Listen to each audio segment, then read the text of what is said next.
Enzo Recto, kalaban ang katiwalian at kasinungalingan, kakampi sa katotohanan at kabutihan.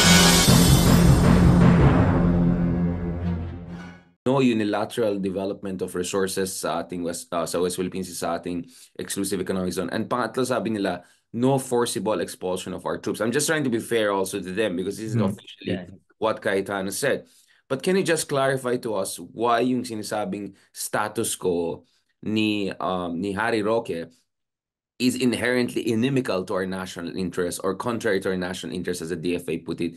Can you explain to us the logistics of that? If hindi natin na-fortify itong BRP Sierra Madre, how is that against our national interest? Para lang doon sa mga iba na mukhang hindi nila alam yung logistical realities on the ground.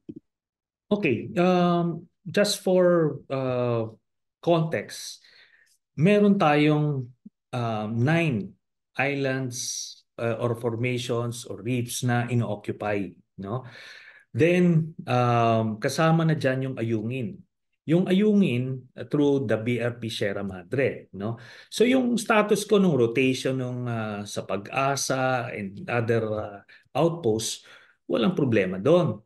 Pero kung ipe-prevent mo yung pag-repair ng BRP Sierra Madre, detrimental to our interest yun. Kasi nga, ano na siya dilapidated na yung barko at pagka hindi yan na-repair ng maayos, talagang ano na yan, baka isang typhoon na lang yan, it would be swept away. No?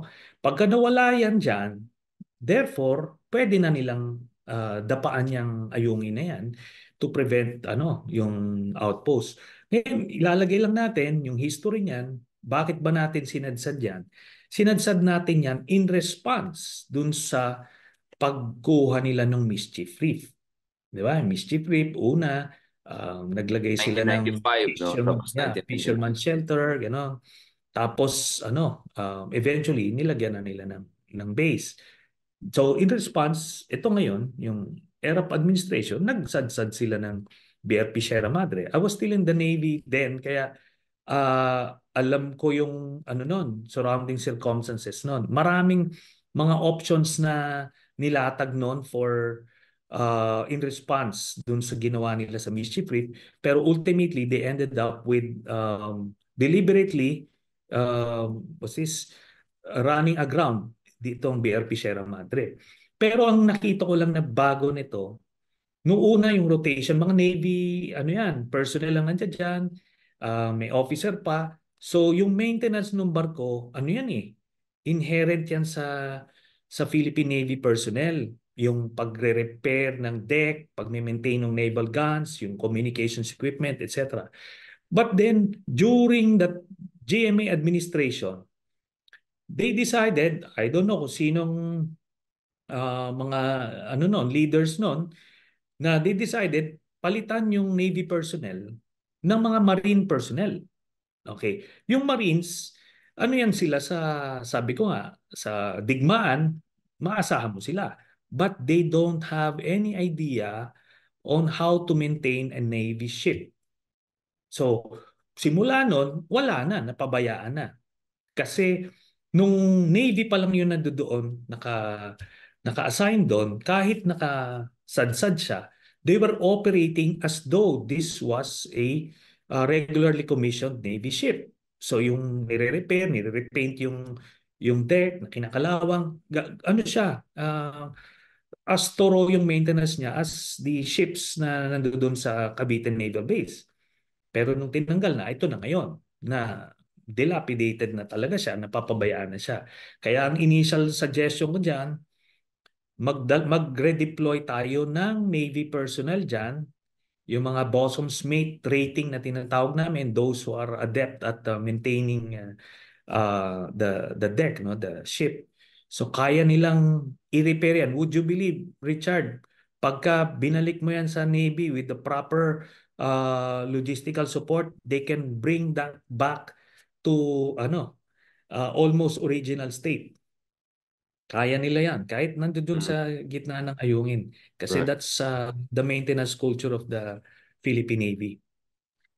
Senator Trinas, I really appreciate this kasi parati kong iniisip this kasi I give talks do sa iba-ibang Mm. branch ng AFP. Yung isang time sa mga Marines naman, sabi niya, Sir, actually kami yung nagbabantay dyan. And then, oh nga no, sabi ko, yeah, Marines. So I was wondering, ano yung kasaysayan na yung Marines ay nandun, hindi yung Mm. Philippine Navy. So thank you so much for explaining that, which I think is a perfect segue, no?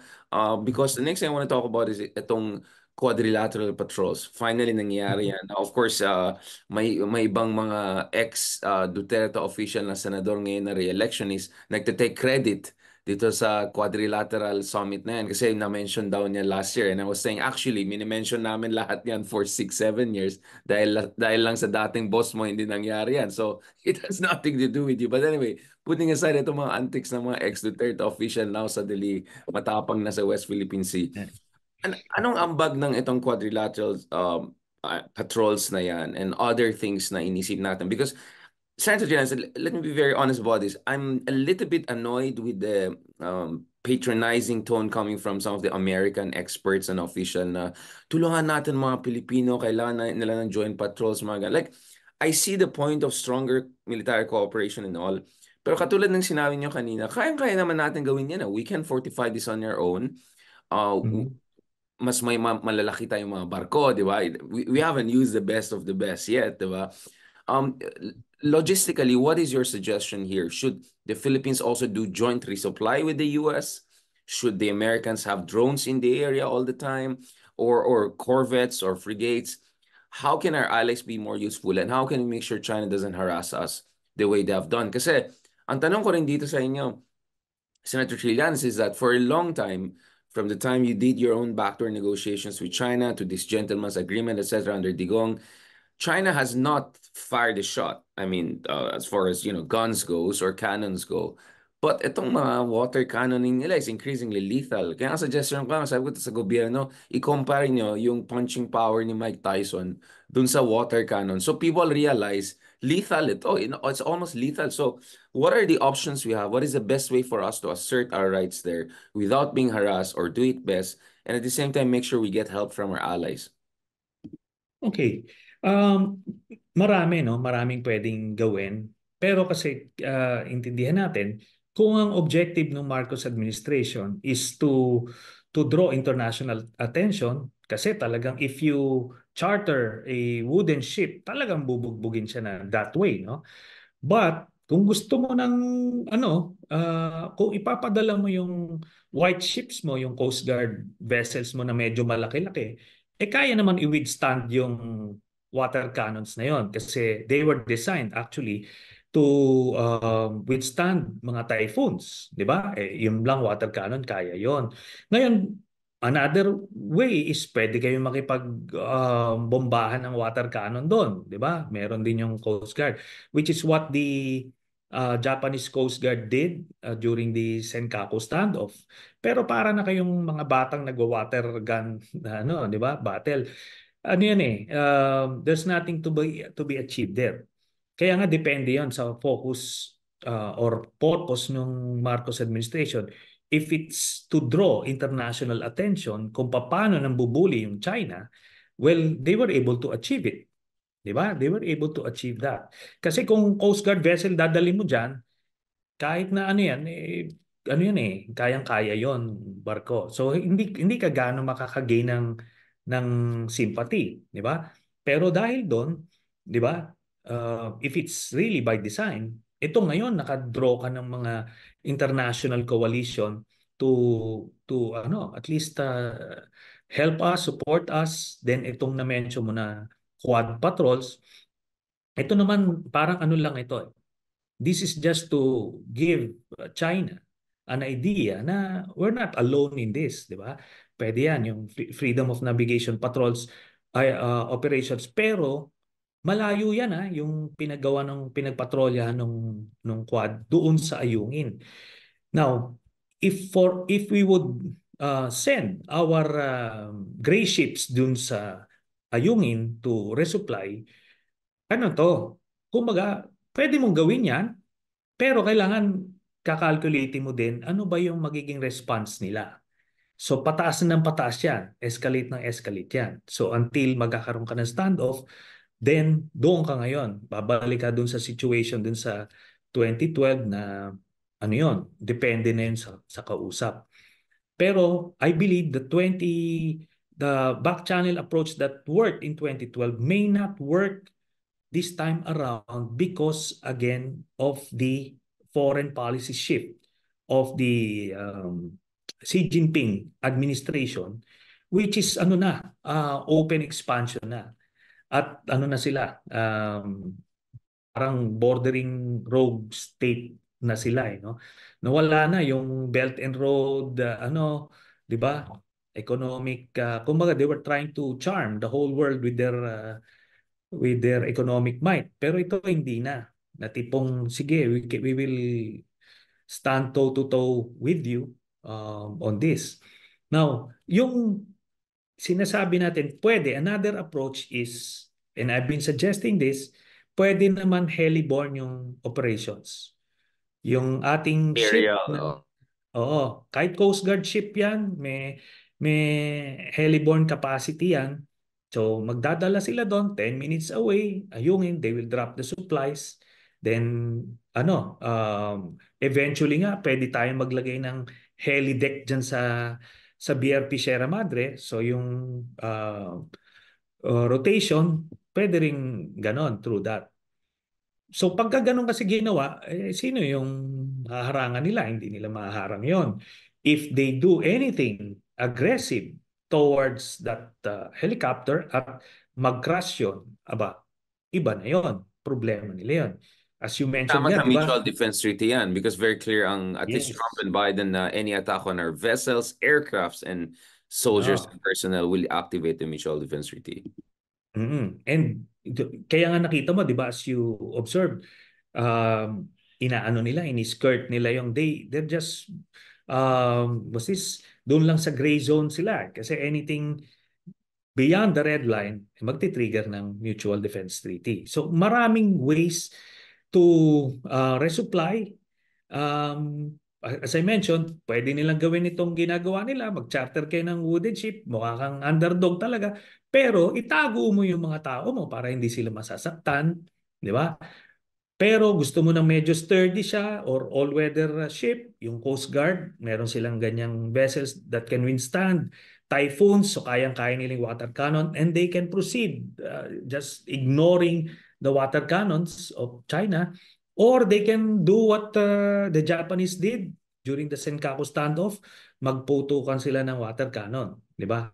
Or they can do the heliborne approach. So these are just some of the ways na pwedeng gawin without escalating or the tension by involving using the Americans. Or directly involved the Americans. Kasi feeling ko medyo ahead of time, medyo advance mag-isip yung iba na, hey, dapat yung kasama yung US sa resupply na. Ako kasi ang concern ko dito is, we don't want to come off as total America or masyadong dependent sa America. Because I think we're very much capable of doing this on our own. Tama po sinabi na, medyo malalaki-laki na yung mga Coast Guard vessels natin. Medyo matino na rin yung ibang warships natin. So, in fairness kay Pinoy, and throughout the past decade, medyo nag-modernize naman yung capabilities natin. So but siguro the US, do you think they should still have an over-the-horizon presence? Maybe just a frigates in the area or some drone, just in case to make the Chinese think twice. I mean, they have been doing that anyway, but even more explicit, institutionalized. Okay, they have been doing that, and you know why? Because stakeholder sila doon sa Mutual Defense Treaty. Kaya binabantayan nila yung ating resupply missions because they would be able to know firsthand kung kailangan nilang i-trigger yung Mutual Defense Treaty. And yun din ang pinakang guard mo against over-aggressiveness of China to the point na may masasaktan o mamamatay na Navy personnel. Yun. Now, let's talk about this upcoming trilateral summit because one of the things that is expected to be signed shortly after actually trilateral summit is a visiting forces agreement style deal with Japan. There's still some debate about ano talagang meron dyan. Some say it's just a reciprocal access agreement. Officially, that's going to be the term, not the visiting forces agreement. But there is a there's some people are saying that down the road baka ang gusto ng Japan magkaroon din ng rotational access to some of the bases in the Philippines. Now we can have a long conversation whether papasa yan sa KO party given the constitutional institution in Japan, but it looks that's the direction of the wind. If China keeps on bullying us, how do you feel about itong Japan coming in, potentially having more direct cooperation with us? They have done very well in terms of helping us in our Coast Guard capability. Fumio Kishida, Prime Minister of Japan here in the US, just recently said we want to be a global partner of the US. Ibig sabihin, hindi lang Robin to the Batman in Asia, but a kind of a Justice League, right? We want to be part of this kind of a group of people helping. And then pagdating sa US naman, I think it's unavoidable to talk about this. What do you think BBM should do on the Taiwan question? Because I think a big priority for Biden would be to essentially get the Philippines on board on any Taiwan deterrent strategy. And probably part of that would be more American presence on northern bases natin, hindi lang Cagayan Isabela, maybe in Batanes. What is your read also the Taiwan angle and also Japan coming in? And of course, Japan also has an interest in Taiwan. So itong trilateral, big part of that is also Taiwan as much as it is West Philippine Sea. Well, as you correctly observed, this is mainly for deterrence, no? And as to the Philippines' involvement in any potential Taiwan conflict, and I think we're already there, no? With the EDCA bases, no, in full development mode, ando dyan na yan, ano? Siguro by next year fully operational na yan. Yun yung deterrence, or at least it will help China think twice or thrice before crossing that red line. Kasi meron nang magso-support ng any upsurge in military operations ng US.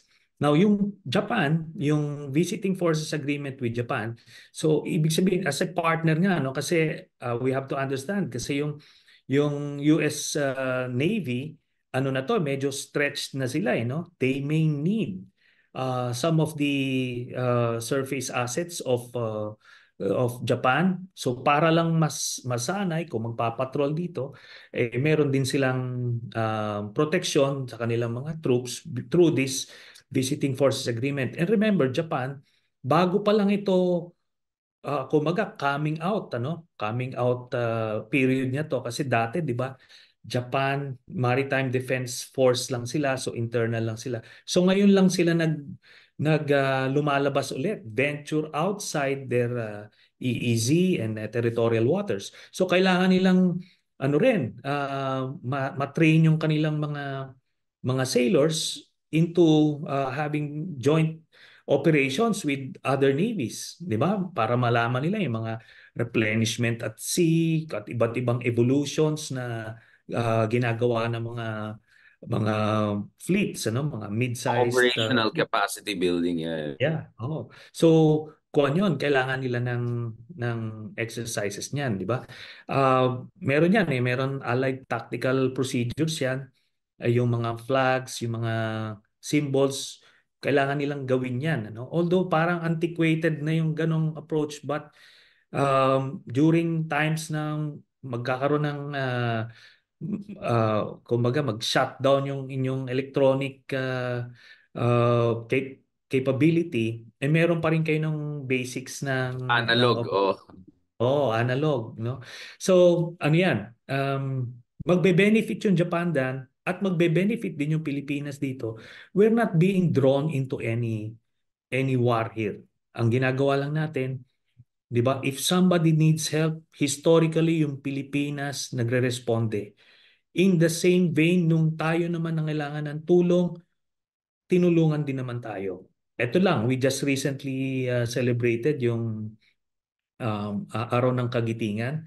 Maalala natin, di ba, nung na-occupy na tayo ng Japan, yung US actually had the option to leapfrog over the Philippines and go direct to the islands closer to Japan. But then it was through the commitment of General Douglas MacArthur na Bunyog, halikan na kasama ka. Bunyog, Kapag buklod ay may pag-asa, Luzon, Visayas, Mindanao, isa ang pananaw.